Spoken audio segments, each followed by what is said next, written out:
Well, here's the history of October 7th that has been buried on the internet. It is a convenient rewriting of the war in Gaza and October 7th, and it allows for supporters of Israel to say, well, just give us back the hostages and this war will end.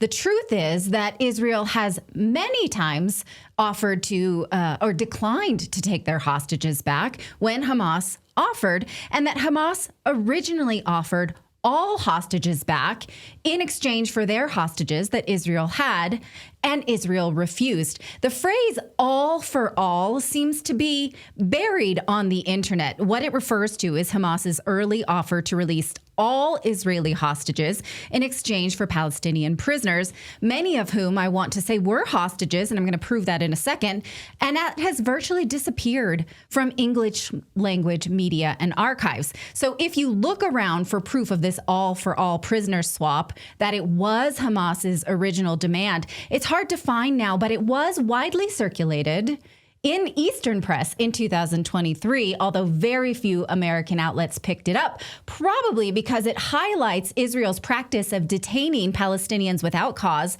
most of them children, and it detracted from the truth that Israel was not in good faith acting to get their own hostages back. Now let's go through this inconvenient recent history before it's gone, 1984 style. Prior to October 7th, Israel had approximately 5,000 political prisoners that were Palestinians, many of them women or children that were held without trial or charge, and many of whom claimed to have been victims, and this is documented, of sexual abuse while in prison. Now Hamas wanted them back in exchange for captured Israelis, and the Netanyahu government refused several times.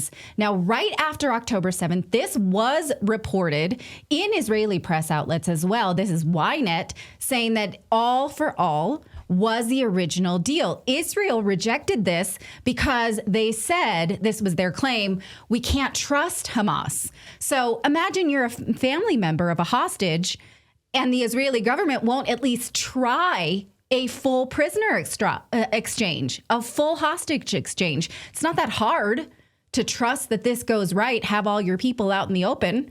If your people are not released, you don't do it. But instead, Israel said, that won't work. We need to put military pressure on Hamas. Well, now 2 years later, we understand what that meant. That meant they wanted their military operation far more than they wanted their hostages.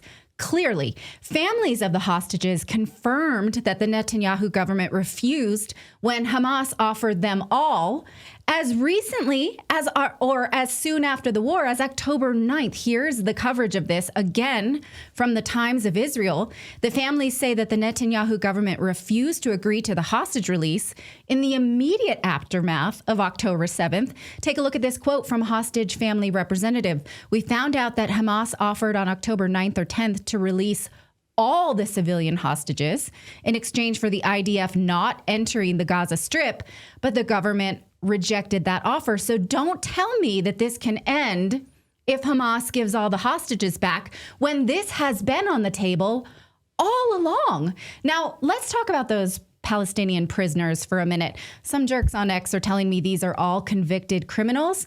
Clearly, these people don't understand Israel's detention policies. So I'm going to tell you, maybe some of them were criminals, but Israel does not ever have to produce proof of that, because just like when Obama adopted the rationale of any Arab boy past puberty could be droned and killed under the excuse that they were probably or could have been a combatant, we should universally reject that. You wouldn't accept that for your family or your government. If you have noticed that summer brings on those visible dark marks and sunspots, other blemishes that the sun leaves behind, well, then you want to look into Genucel's dark spot corrector. It visibly fades away dark marks, sunspots, scars, and other signs of discoloration all over your skin. It's formulated with the patented LumaSkin, which is a revolutionary new ingredient, plus Genucel's legendary base, and it's shown to visibly reduce age spots, sunspots, and even tone for brighter, more youthful look. You'll be amazed how you'll quickly see results, guaranteed or your money back. And right now, you can get the dark spot corrector with every Genucel complete skincare package for over 70% off. Just enter our promo code Redacted at checkout for extra discount. World-class skincare that works, guaranteed or your money back. Order yours right now at Genucel genucel.com/redacted. One more time, that's genucel.com/redacted. And you'll get the free spa box with 2 bonus gifts plus free shipping. You'll save over 70% on the complete skincare package. One more time, that's genucel.com/redacted. Long before October 7th, Israel practiced what is called administrative detention to detain Palestinians for months or years without charge, trial, or conviction. We have known this for decades. Here is a 1981 paper published in a law journal that documents how Israel routinely uses administrative detention to imprison Palestinians without charge, trial, or conviction. Based on oftentimes secret evidence or hearsay, the accused cannot refute the evidence because they are never allowed to see it. This article warns that such indefinite detentions violate core principles of due process and rule of law, and we have known this for over 40 years, and this has not changed. I brought the wrong screenshot. That is not changed in 2022. You can look up a journal article called The Decline of Habeas Corpus in Israel, where legal scholars continue to lay out how Israel still does this and denies fair trial to the Palestinians. It is still happening.